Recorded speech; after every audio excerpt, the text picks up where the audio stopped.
네, 너무 열띤 논의 끝에 이제 시간이 많이 좀 오버가 됐는데요. 저희가 또 점심시간이 앞두고 있다 보니 각각 이제 발표해 주신 한 분 한 분께 질문 한 개씩을 먼저 드리고요. 그 다음에 문화상품권이 2장 걸려 있으니 두 분에게 질문을 추가로 받으면 어떨 것 같습니다. 시간 관계상 제가 각각 한 분 한 분 먼저 질문을 다 한꺼번에 드리고요. 한 분씩 이제 답변 받는 형태로 진행을 하겠습니다. 네, 먼저 이제 오스테드 안드레아스에게 질문 드릴 건데요. 네, thank you for sharing your some presentation in this about the Ørsted project in Korea. So maybe one of the major questions I ask you is what kind of policy or some obstacles you can think in Korea offshore development situation, and then what is the main problems or issues we need to solve for the future, especially in South Korea situation. Yeah, it's a big question, and I'll try to see if I can give some advices from the experience that we have had in Ørsted so far. I think one important one is to make sure that no one sees themselves as special, and that goes for Korea, that goes for any other country that might want to kind of expand and develop the industry of renewable energy sources, because it is important. Time is a factor here, and we saw the timelines of today's presentations, and we don't have enough time.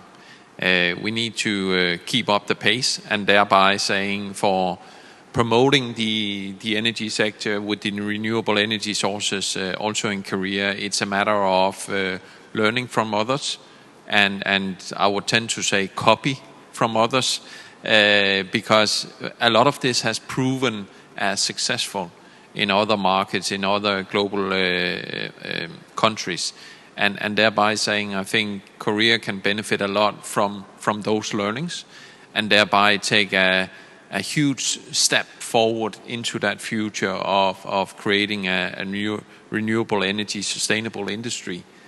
So for me, it's a matter of the policies adapting to what has all been tried out before, and thereby take the best of the best from around the world and bring it here, because there's a lot of support, there's a lot of expertise, there's a lot of experience out in the world that can for sure support the development here, both market and project-wise. So I think my best advice is look around yourself and bring it in here, and then don't see it as something special here. It's an industry that we can all help each other kind of realizing. Thank you. 네, 감사합니다. 정 팀장님께 하나 여쭤드리고 싶습니다. 오늘 발표 잘 들었고요. 결국은 태양광이 실제 이런 에너지 전환에서 큰 역할을 해야 된다는 것은 당연히 의심할 여지가 없습니다. 글로벌적으로 여러 다양한 고민을 하고 있는 부분을 잘 말씀해 주셨는데, 혹시 이제 그럼 한국에서의 이런 미래 에너지 사회, 그리고 이제 이런 식의 향후 VPP, 마이크로 그리드, 분산 발전 이런 식의 확장돼가는 사회에서 어떻게 보면 하나 솔루션, 특히 큐셀 부분에서 좀 어떤 식으로 좀 역할을 고민하고 계시는지 간단하게 말씀해 주시면 감사하겠습니다.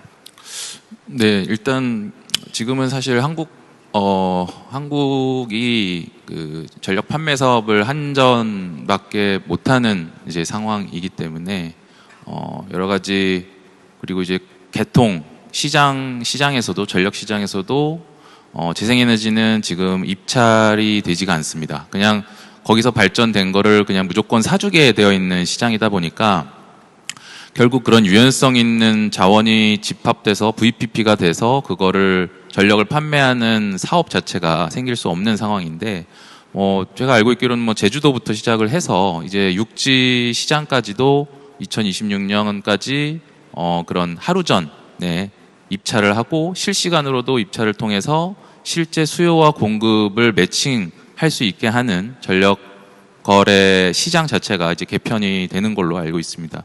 그렇게 되면 아무래도 발전 자원들을 이제 모아가지고 어떻게 조합을 해서 기상에 맞춰서 예측을 하고 전력거래소가 원하는 수요에 맞춰서 공급을 하는 앞으로는 시장이 열릴 수 있을 거라고 생각을 하고요. 충분히 QCell도 그런 부분을 고민해서 어떤 개통의 입장에서 그다음에 발전 사업자 입장에서 그런 니즈들을 반영을 할 수 있지 않을까 생각을 하고 있고요. 최근에 이제 분산에너지 특별법이라는 게 이제 통과가 된 상황입니다. 지금 시행령 신규칙이 나오고 있는 상황인데 이제 그게 실질적으로 시행이 된다고 하면 그 수요와 공급이 매칭하지 않는 쪽 제주도 같은 경우는 공급 과잉이 일어나고 있고 전라남도나 이런 쪽은 또 풍력 재생에너지원이 너무 많아서 사실상 그 자립률이 너무 넘치는 또 대전이나 이런 쪽은 자립률이 너무 낮은 이런 불균등한 상황을 어떻게 하면 해결할 수 있을 것이냐라는 것을 많이 고민을 하고 있는 상황입니다. 분산에너지 특별법의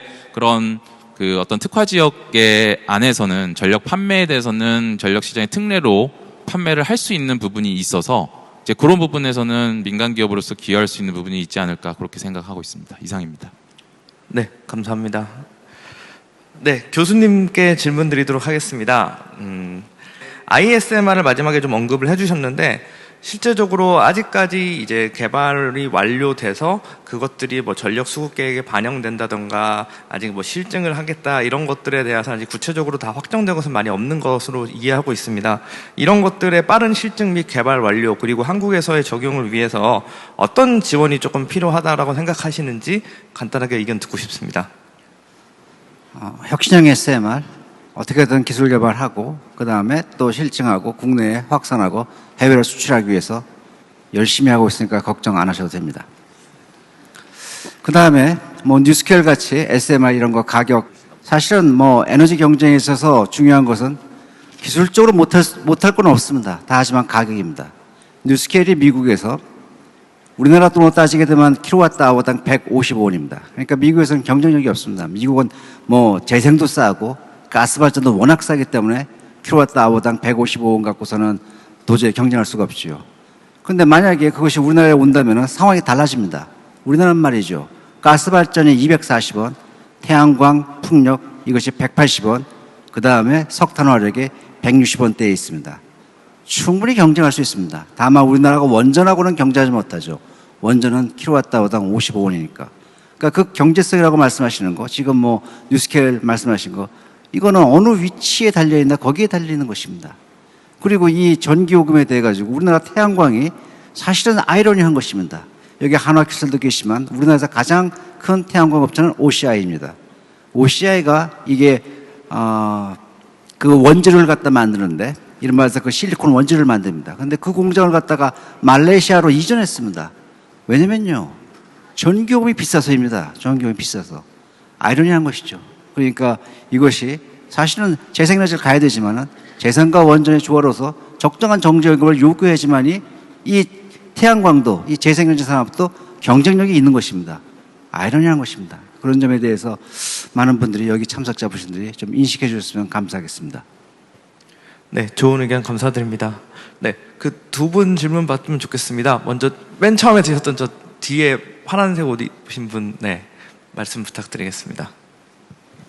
큐셀 쪽에서 기술 측면에서 빌딩용 태양광 전력 발전을 위한 방안은 예를 들어서 건물 외벽 전체 유리 창문에 태양광 설치가 가능한지. 네, 그 질문 한꺼번에 여러 개 주셨는데 하나 큐셀 잠깐 답변. 네.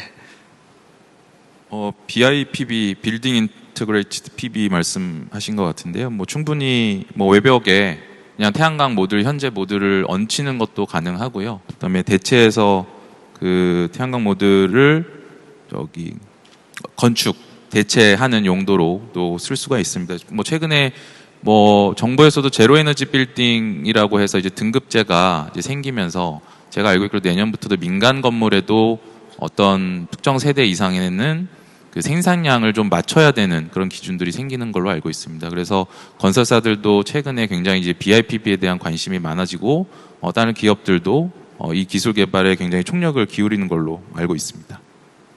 네, 정 교수님 답변 부탁드리겠습니다.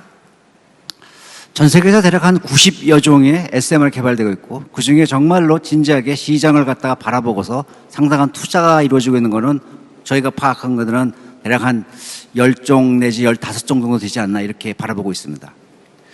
그 SMR들이 기술적 측면, 안전성이라든가 유연성이라든가 확장성이라든가 이런 측면에서는 사실 대동소이하다고 말씀드릴 수 있습니다. 다 기술 개발했고 다 상대방을 알고 있으니까 거기에 뒤처져서는 안 되지요. 가장 중요한 것은 뭐냐면은 누가 경제적으로 저렴하게 건설해가지고 전기를 생산할 수 있겠느냐가 관건이 됩니다. 이것이 쌌으면은 벌써 들어왔지 안 들어왔겠습니까? 이것이 비쌌기 때문에 아직도 기술 개발에 치열하게 접전을 붙이고 있고요. 예를 들게 되면은 미국에서 SMR 갖다 도입할 적에 뉴스케일 같은 경우도 그렇고 보면은 대략 킬로와트아워당 80원 정도를 갖다 타겟으로 잡았습니다. 그 정도라면은 시장에서 충분히 경쟁할 수 있다고 보고 있습니다. 우리나라에서 그 들어오려면 55원 정도가 돼야 됩니다. 우리가 지금 SMR 개발하고 있는 건요. 첫 번째 오기는 어렵겠지만 이것이 계속해서 반복 건설되면 대형 원전과 경쟁해 볼 만하다. 이러지 않고선 전 세계 메인 전력 시장에 뛰어들 수가 없습니다. 그것을 타겟을 갖고 추진하고 있다. 이렇게 알아주시면 감사하겠습니다. 네, 한 분 더 질문 받도록 하겠습니다. 그 뒤쪽에 계시는 여자분 한 분, 네. 안녕하세요. 저 염리동에서 온 이영미라고 하고요. 저는 그 재생에너지 개발에 대해서 굉장히 찬성하는 편인데 얼마 전 뉴스에서 태양 에너지를 사용하면 태양광 패널이 영구 패널이 아니어서 그게 폐기물이 많이 발생한다고 들었는데 태양광 개발을 할 때 그런 폐기물을 다시 사용하는 것에 대한 연구도 진행되는지 궁금합니다. 네, 정 팀장님이 답변해 주시면 감사하겠습니다. 예, 제가 정부 관계자가 아닌데 계속 정책 쪽 얘기를 하는데 2023년부터 그 생산자들한테도 그런 재활용에 대한 비용을 부담하는 제도, EPR 제도라는 게 있는데 그게 태양광 모듈이 포함이 됐습니다. 그래서 2023년부터는 태양광 모듈을 수입하거나 판매하거나 생산하는 기업들한테는 폐모듈 처리 비용을 부담하게 되어 있는 상황이고요. 사실은 지금까지 태양광 모듈이 그럼 얼마나 이제 재활용이 될 것이냐. 지금 현재 국내 한 3-4개 정도의 그 태양광 폐모듈을 처리하는 기업들이 있는데, 대부분 한 80%, 85% 정도는 다 이제 재활용이 된다. 결국 재활용이 된다는 거는 그 태양광 모듈 안에 있는 그 유리와 그 프레임과 그 안에 이제 셀을 잘 분해를 해가지고 파쇄하지 않고 유가성 있는 자원들은 그거를 이제 필요한 수요처에다가 공급을 하는 게 사실 재활용이 가장 중요한 거고요. 그 전에는 그냥 매립을 하거나 이렇게 되면 사실 문제가 되기 때문에 그런 기술 개발도 저희가 결국에는 그 재활용하기 쉽게 만드는 그런 부분이 굉장히 중요할 것 같습니다. 그래서 그것도 같이 저희가 고민을 하고 있는 상황입니다. 네. Yeah. Just to add, from a more offshore wind perspective, we are working with various universities and also suppliers in concern of recyclable materials. And actually, already now, we do see a strong development when it comes to this. The first offshore wind farm in the world was decommissioned in Denmark, where I originate from. And from that, actually, at that point of time, we recycled, I believe, 7 to 80% of the material, and that only grows from that point. So as soon as we can get closer to 100% of recycling of those materials, of course, that's where it becomes a sustainable long-term industry. So I believe, at least within the wind industry and the offshore wind in particularly, the recycling of material is on a good path. Thank you. 네, 이제 진행된 시간이 많이 좀 오버돼서 오늘 이제 토론은 여기까지로 마치도록 하고요. 아마 추가적인 질문들이 많이 있으실 거라고 생각이 됩니다. 그 부분은 이제 주최 측에게 조금 질문을 전달해 주시면 저희가 필요하다고 하면 답변 드릴 수 있도록 하겠습니다. 네, 이 자리를 빌어서 다시 한번 이제 이런 좋은 포럼을 마련해 주신 헤럴드 관계자분들 그리고 오늘 참석해 주신 이제 패널 분들에게 다시 한번 감사의 말씀을 드립니다. 감사합니다. 네, 고맙습니다.